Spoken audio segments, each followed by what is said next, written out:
Hi, so I'm Deb from Just Junk in Calgary, and as you're probably aware, we do very heavy recycling efforts here. What a lot of people don't realise is the challenges that we face out there with the changes with landfill restrictions and also the need to be environmentally friendly. Here at Just Junk in Calgary, one of the things that is really, really important to us is to make sure that we recycle as much as possible. Going through these boxes, it's actually really interesting on the thought process that goes through these individuals, and then subsequently how it affects us when it comes to sorting things through. So what I'm proposing to do is to work through a box. I haven't been into it yet, but I know it's going to be the same as many of the other boxes we've been sorting, and just go through with you some of the challenges that we face with these issues. So let's look at the box.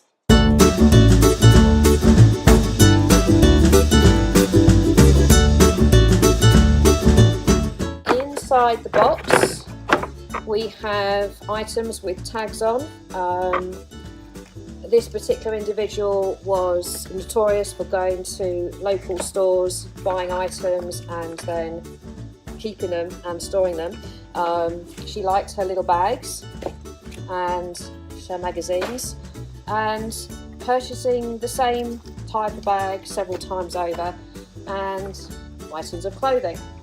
Now the clothing we actually collect up and we put into bags which go to donation, and this particular item is in good condition, so this will actually go to donation, and underneath it we have a perfectly fitting metal kitchen item which will go into the metal recycling.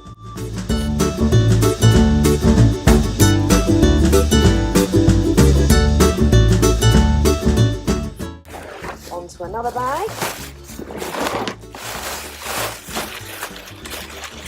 So again, she saved little bits of cardboard, probably for packing, more napkins,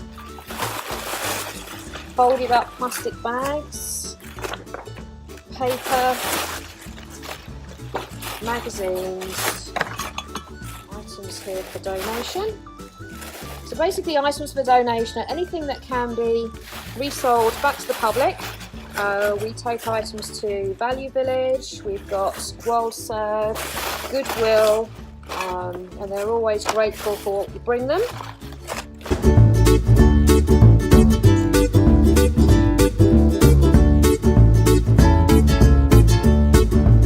So, there you have it. That is the unpacking of a box from a hoarder's house.